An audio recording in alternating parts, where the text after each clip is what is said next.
yes. Oui. Qui se fait Ezekiel Ouedraogo avec vous dans le cadre de ces vidéos 90 jours du précieux partenariat pour réussir votre vie. Et c'est mon plaisir de vous faire cette vidéo-là.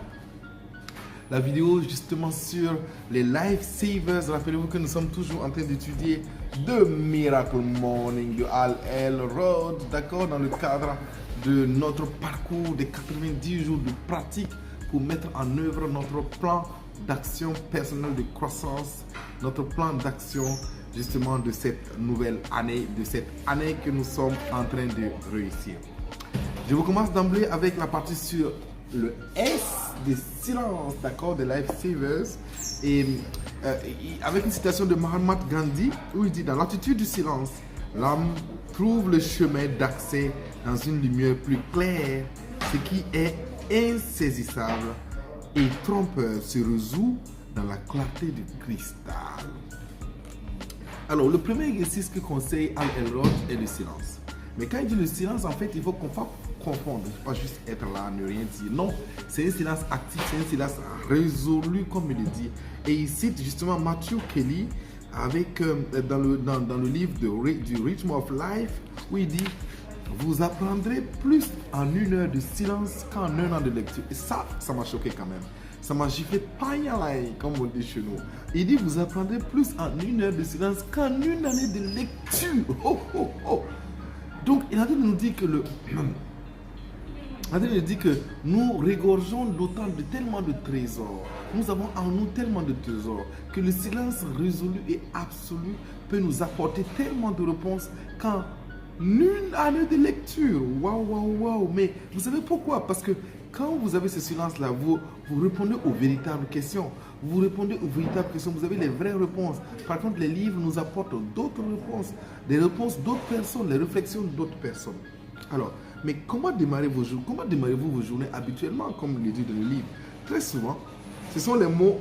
Est-ce que les mots calme, paisible, revigorant, je vais y arriver, calme, paisible, revigorant, qualifient nos journées, ou est-ce plutôt les mots précipités, mouvementés, stressants, voire chaotiques qui qualifient nos journées? Je crois que pour la plupart d'entre nous, ce sont plutôt les mots justement précipités, mouvementés, stressants, chaotiques. Alors que pour d'autres même, c'est la lenteur, la nonchalance et la léthargie qui qualifient le plus souvent leur journée. Donc, si nous voulons avoir des matins différents, nous devons commencer par le silence résolu, la volonté en fait de pouvoir nous asseoir et de nous connecter à nous-mêmes. J'appelle ça la connexion à soi-même, afin de pouvoir commencer les meilleurs jours. Le silence est l'une des meilleures solutions pour diminuer immédiatement le stress. Quand on se réveille comme ça, on diminue immédiatement le stress parce qu'on a le temps de se calmer et de commencer la journée calmement. Pas de façon léthargique et nonchalante, mais calmement, dans un silence résolu et pas un silence, pas un bruit imposé. Nos journées sont suffisamment bruyantes.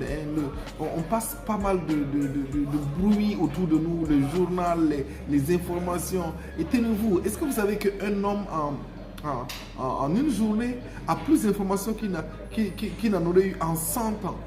D'accord? Donc, par rapport à il y a déjà 100 ans, c'est grave en fait.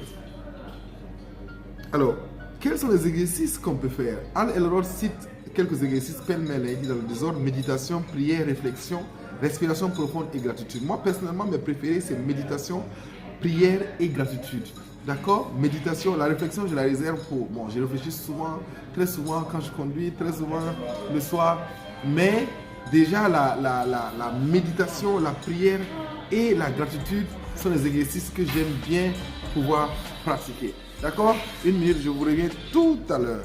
Yes! Alors, je vous disais donc que mes exercices préférés, ce sont la méditation, la prière et la gratitude.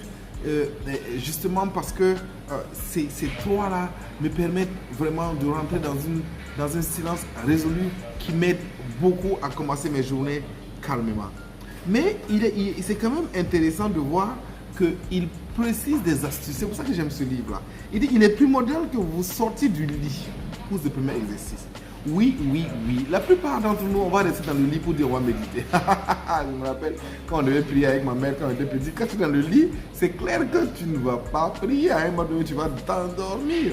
Donc, sortez du lit, voir de votre chambre. Lui, son astuce, c'est qu'il faut sortir de la chambre. Il faut avoir les éléments déjà disponibles quelque part dans ton salon, quelque part en tout cas dans ton salon où tu t'assois maintenant. Tu sors, tu as un canapé. Il faut pas voir le lit en fait. Parce que rapidement, tu vas te retomber dans la volonté de pouvoir te reposer ou en tout cas dans l'envie d'avoir sommeil et de dormir. Bref, il est important de sortir du lit et surtout de sortir de la chambre pour méditer, pour la gratitude, pour la prière, pour la réflexion, la respiration profonde. Quel que soit votre choix, testez quelque chose qui va avec vous, mais surtout sortez de votre lit et sortez de votre chambre. Qui se fait Ezekiel Ouedraogo avec vous dans le cadre de 90 jours de PC partenariat. C'était la vidéo du jour sur le premier S de Lifesavers. Je vous encourage fortement à commencer à appliquer déjà car vous allez voir la transformation dans votre vie. Ça a été un grand bien pour moi. Et donc, je vous salue et je vous dis à demain pour notre vidéo inspirante, motivante et quoi que je dis, inspirante, motivante et impactante. Restez connectés.